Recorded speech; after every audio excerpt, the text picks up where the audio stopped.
오늘 함께 은혜 받을 말씀은 히브리서 11장 6절에서 10절 말씀까지입니다. 우리 신약 성경 365면에 하나님의 말씀이 있습니다. 히브리서 11장 6절부터 10절 말씀까지입니다. 우리 말씀 찾으셨으면 우리 6절부터 10절까지 우리 교독하도록 하겠습니다. 믿음이 없이는 하나님을 기쁘시게 하지 못하나니 하나님께 나아가는 자는 반드시 그가 계신 것과 또한 그가 자기를 찾는 자에게 상 주시는 이심을 믿어야 할지니라.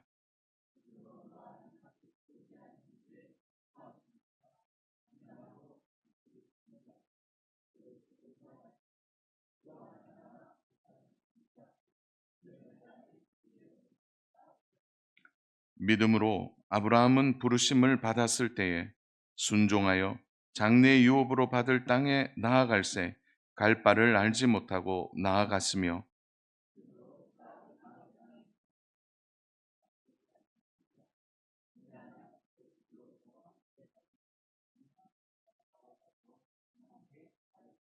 같이 봅니다. 이는 그가 하나님이 계획하시고 지으실 터가 있는 성을 바랐음이라. 아멘. 오늘 본문 말씀을 살펴보기 전에 어, 히브리서 11장 6절에서 10절까지의 말씀을 현대어 성경으로 우리 다시 한번 제가 한 절 여러분 한 절 교독하는 시간을 가지도록 하겠습니다. 앞에서 좀 띄워주시겠습니까? 네, 제가 먼저 읽겠습니다. 여러분은 믿음이 없이는 하나님을 기쁘시게 해드릴 수 없습니다.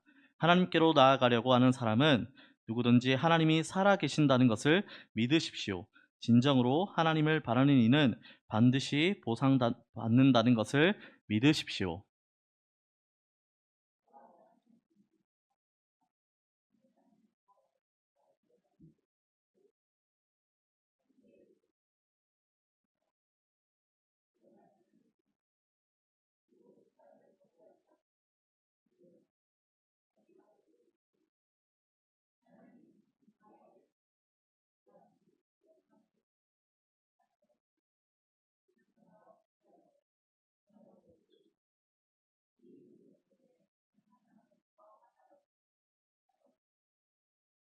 아브라함도 하나님을 굳게 믿었습니다.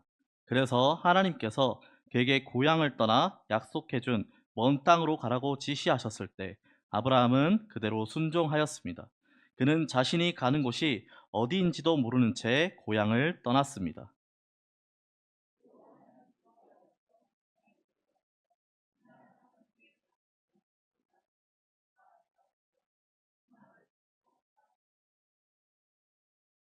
제가 읽겠습니다. 아브라함은 하나님께서 튼튼한 기초 위에 세워진 하늘의 도성으로 그를 데려다 주시리라는 확신 속에서 기다리고 산 것입니다. 그 하늘의 도성은 바로 하나님께서 설계하고 건설하신 곳입니다. 아멘. 오늘 말씀은 성도에게 믿음이 얼마나 중요한가에 대하여 알아보려고 합니다. 먼저 믿음이란 단어는 두 가지의 큰 의미를 담고 있습니다. 첫 번째는 모든 자들은 죄인으로 태어납니다. 이런 죄인을 위해 하나님은 특별한 무대와 상황을 만드시고 그곳에 적절한 사람을 준비하셔서 복음을 듣게 하십니다. 그래서 복음을 듣는 기회가 하나님의 은혜인 것은 분명하지만 복음을 전해 들었다는 것만으로 모든 죄인들이 다 여기서 구원은 하나님의 자녀가 되는 신분의 구원을 말하는데 이 구원을 복음을 전해 들었다는 것만으로 받는 것은 아닙니다. 성경에 기록된 말씀처럼 바르게 선포된 복음을 마음 중심에서부터 그대로 믿음으로 반응을 보일 때 주님은 믿음으로 반응한 자들에게 이 구원을 은혜로 베풀어 주십니다. 즉, 믿음의 첫 번째 의미는 신분의 구원을 얻는 믿음입니다. 이 믿음의 첫 번째 의미가 담겨 있는 부분은 바울의 편지 곳곳에 나타납니다. 우리 로마서 3장 23절부터 28절까지 말씀을 교독하도록 하겠습니다. 제가 23절 말씀 읽겠습니다. 모든 사람이 죄를 범하였음에 하나님의 영광에 이르지 못하더니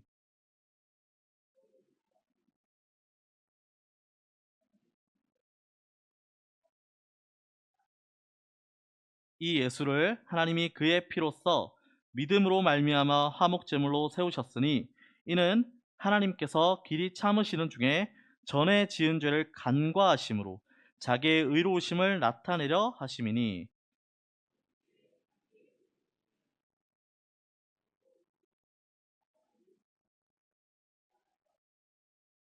그런즉 자랑할 때가 어디냐 있을 수가 없느니라. 무슨 법으로냐 행위로냐 아니라 오직 믿음의 법으로니라.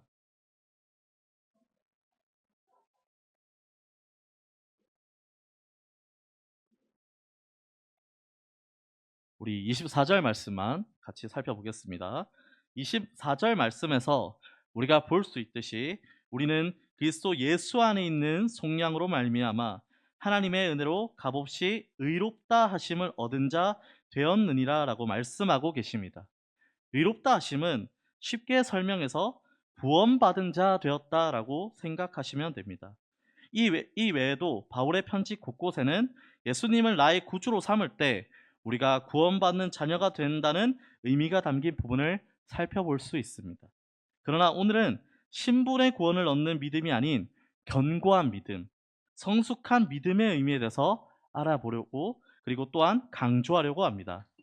왜냐하면 교회를 형식적이지만 열심히 다니는 교인들은 둘째치더라도 하나님의 은혜로 자녀가 된 성도들조차 견고하고도 성숙한 믿음이 왜 필요한지 제대로 알지 못하는 분들이 많기 때문입니다. 이 견고하고도 성숙한 믿음이 왜 필요한지 제대로 알지 못한다는 것은 마치 보물섬에 가장 빠른 시간에 도착해서 보물을 얻을 수 있는 지도가 성경 안에 있는데 정작 보물을 얻으려고 성경을 보지 않고 대신 신기루, 세상의 것들 혹은 결국 사라질 것들을 추구하며 유한한 시간, 하나님이 은혜로 주신 이 땅에서의 시간을 다 낭비해 버리는 것이라고 할 수 있습니다. 그러므로 오늘 본문을 중심으로 성도에게 이 견고하고도 성숙한 믿음이 꼭 필요한 이유를 자세히 알아보고 우리가 꼭 배워야 할 교훈은 무엇인지 알아보려고 합니다. 교훈을 살펴보기 전에 먼저 견고한 믿음과 성숙한 믿음이 무엇이 다른지 먼저 이야기한 후에 교훈을 말씀드리려고 합니다.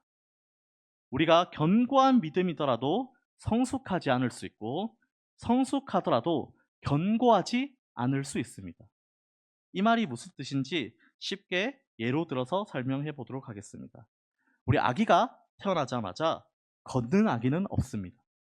또한 태어나자마자 대소변을 가리고 태어난 지 하루 만에 배고파도 울지 않고 엄마 나 배고파요 분유 주세요 이렇게 말하는 아기는 없습니다.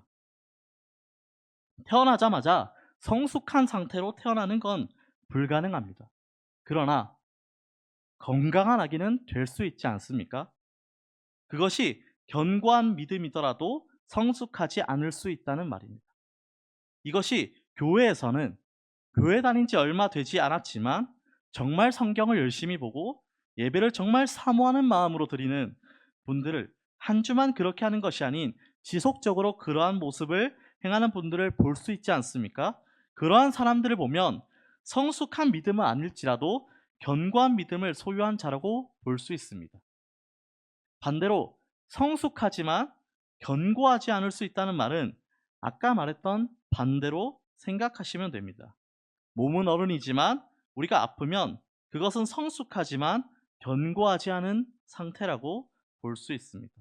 이것을 신앙적으로 생각해 보면 오랫동안 지켜보았던 사람 중 되게 열심히 하나님께 되게 열심히였고 정말 예배를 사모하던 사람이었는데 어떠한 특별한 계기로 신앙의 슬럼프를 겪으며 교회를 잘 나오지 않게 되는 사람은 이러한 경우에 속한다고 볼 수 있습니다. 그러면 교회 오래 다니다가 교회 안 나오면 다 이런 경우에 속하냐라고 질문할 수 있습니다. 그 질문에 대답하면 아니라고 저는 말할 수 있습니다. 왜냐하면 성숙하지만 견고한 상태가 아닌 사람에 속한 사람은 기본적으로 찔림이 있습니다. 오랫동안 예배 가운데 은혜를 누리지 못하면 갈증이 있습니다. 우리는 그러한 사람만이 성숙하지만 견고하지 못한 상태라고 볼 수 있습니다. 만약에 내가 교회를 오래 다녔지만 예배를 빠지는데 전혀 죄책감이 없고, 혹은 4주나 5주나 되는 동안 말씀 가운데, 찬양 가운데 은혜를 누리지 못하는데 전혀 목마름을 느끼지 못한다거나 은혜를 누리고 싶다는 갈증이 없다면 심각하게 고민해 봐야 합니다. 이러한 경우는 성숙하지도 견고하지도 않은 사람일 수 있습니다. 오히려 구원을 내가 정말 소유했는지에 대해 돌아보아야 합니다. 사랑하는 농공교회 성도 여러분, 우리는 먼저 이 견고하고도 성숙한 믿음을 우리는 소유해야만 합니다. 그러면 본문으로 돌아와서 오늘 우리가 말씀을 통해 볼 교훈, 그 첫 번째는 견고한 믿음, 성숙한 믿음을 성도가 꼭 소유하기 위해 힘써 노력해야 하는 이유는 견고한 믿음, 성숙한 믿음만이 하나님을 기쁘시게 해드릴 수 있기 때문입니다. 일례로 성경에서 하나님의 은혜로 믿음을 소유한 자들 중에 하나같이 하나님을 기쁘시게 해드린 자들은 예외 없이 성숙한 혹은 견고한 믿음을 소유했던 자라는 것입니다. 반대로 은혜의 기적의 역사를 보고도 하나님께 기쁨이 되지 않았던 성도들은 하나같이 믿음이 어렵다는 것입니다. 대표적인 예로 홍해를 건넌 후 광야에서 죽어갔던 다수의 이스라엘 백성들입니다. 모세의 인도로 홍해를 건너 광야에서 40년 생활했던 백성들 중에 하나님이 기쁨이 되었던 자들은 1% 혹은 2%나 될까요? 오히려 하나님의 원래 계획에 없던 가나안 정탐을 고집하는 바람에 이스라엘 백성들의 광야에서 생활은 원래 2년이면 끝나는 생활을 38년이나 더해진 것입니다. 이들은 하나님이 애초에 계획했던 광야에서 생활, 2년 동안 하나님을 더 깊이 알아가는 훈련으로 생각하지 못했습니다. 오히려 습관적으로 그 상황만 불평하고 원망하다 주어진 시간을 낭비함으로 정작 신앙에 꼭 필요한 하나님을 알지 못한 것입니다.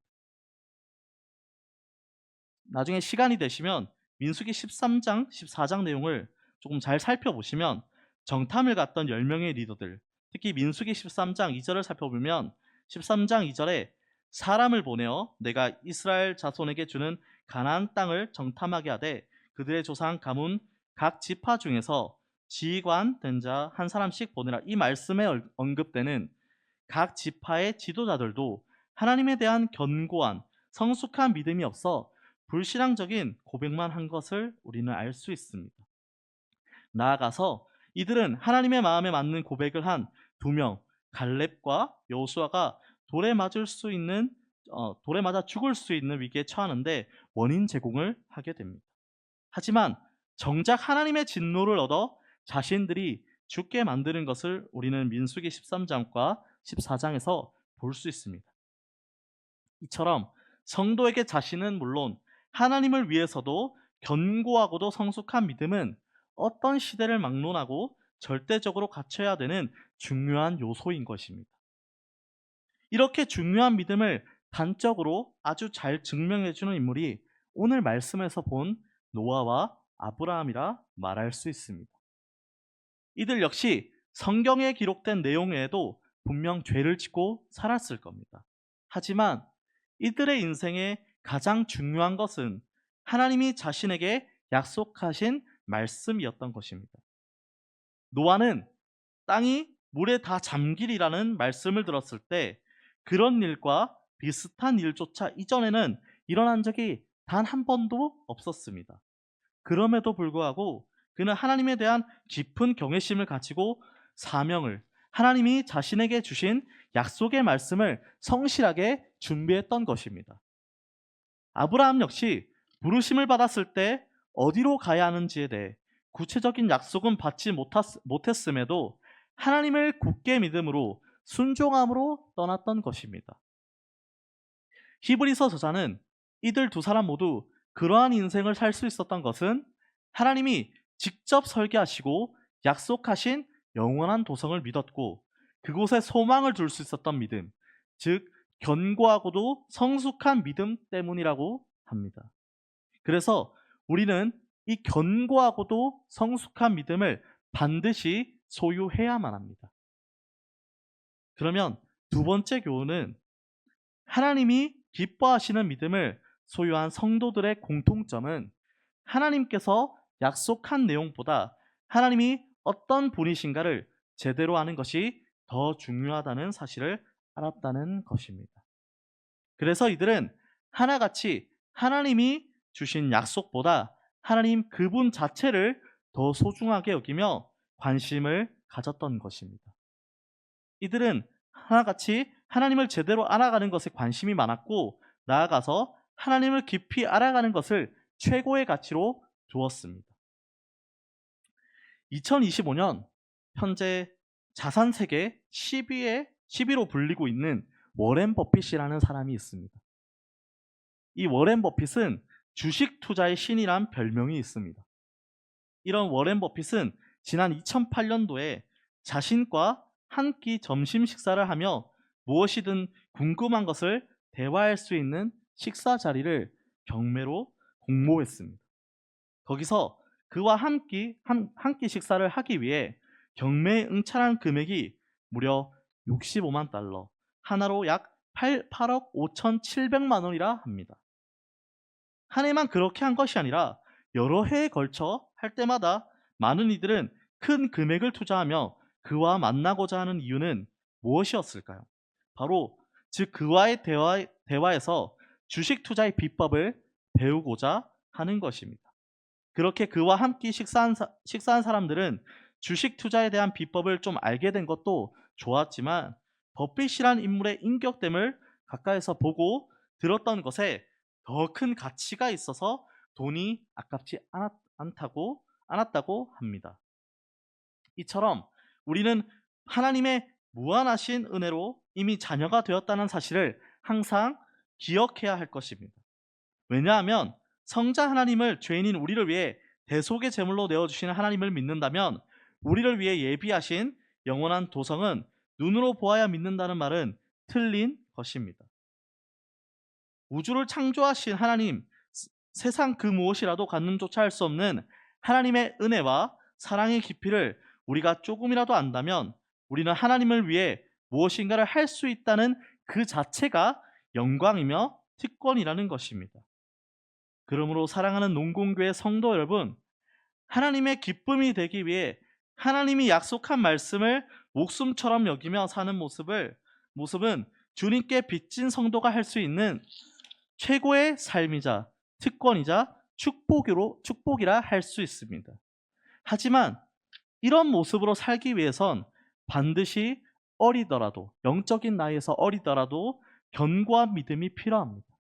나아가서 견고한 믿음이 곧 성숙한 믿음은 아니라는 사실을 꼭 기억해서 성숙한 믿음까지 자라기 위해 힘써 노력해야 할 것입니다. 왜냐하면 아무리 견고한 믿음이더라도 영적으로 어린 자들이 소유한 견고한 믿음보다는 장성한 자들이 소유한 성숙한 믿음이 하나님에 대한 신뢰가 더 깊고 더 강하기 때문입니다. 잠시 제 얘기를 조금 하려고 합니다. 저는 어렸을 때 아버지가 사업을 실패하고 그러다 보니 조금 가난이 조금 심했고 그러면서 이제 부모님과 이제 어머니 아버지가 다투시는 걸 자주 봤던 것 같고, 그러면서 이제 어머니가 이제 이단에 먼저 빠지게 되면서 제가 어렸을 때는 이 이단에서 신앙생활을 시작하게 되었습니다. 그러다가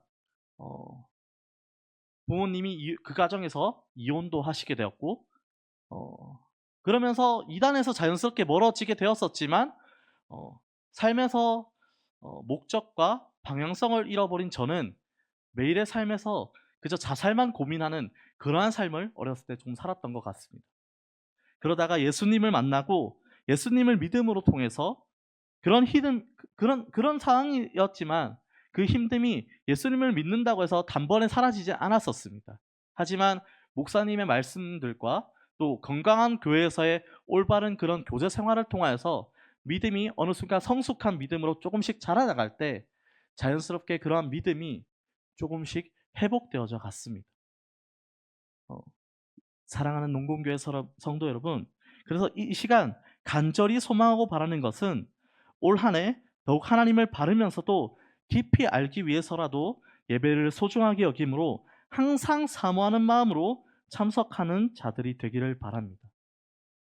또 나아가서 죄인이자 원수였던 우리를 위해 모든 것을 주신 하나님이시기에 그런 하나님이 어떤 분이신가를 제대로 알고 더 깊이 알기 위해서라도 하나님의 말씀을 더욱 가까이 하는 자들이 되기를 소망합니다. 하나님의 은혜로 성도가 되는 반응을 해 믿음으로 구원을 얻었음에도 하나님에 대한 지식이 없어 탕자처럼 아브라함 조카 롯처럼 광야에서 불평만 하다 죽어간 백성들처럼 자신의 소견, 본능대로 살며 세상 것으로 만족하는 성도가 되어서는 절대로 안 될 것입니다. 우리 주위에 믿음이 어린 자, 하나님을 제대로 알지 못함으로 하나님이 약속한 말씀을 믿지 못하는 자들이 보기에는 우리가 아무것도 소유하지 못한 것처럼 보이지만 하나님이 보실 때는 모든 것을 소유한 자들처럼 그런 신앙생활을 함으로 하나님의 참된 기쁨이 되는 우리 농공교회 성도분들이 다 되시기를 간절히 소망합니다. 끝으로 오늘 본문에서 살펴본 두 가지의 믿음을 우리가 소유하는 것은 물론 대학 청년부를 포함하여서 청소년부, 유초등부, 유치부, 영아부까지 이 믿음을 소유한 자들이 다 될 수 있도록, 그래서 하나님 안에서 하나님으로 인해 기뻐하는 다음 세대들이 될 수 있게 먼저 믿은 우리가 더욱 그들을 위해서 기도하고 또 교회로 올 수 있도록 관심과 사랑을 주며 이끌어 줄 수 있는 우리 농공교회 성도 여러분들이 다 되기를 진심으로 간절히 소망합니다.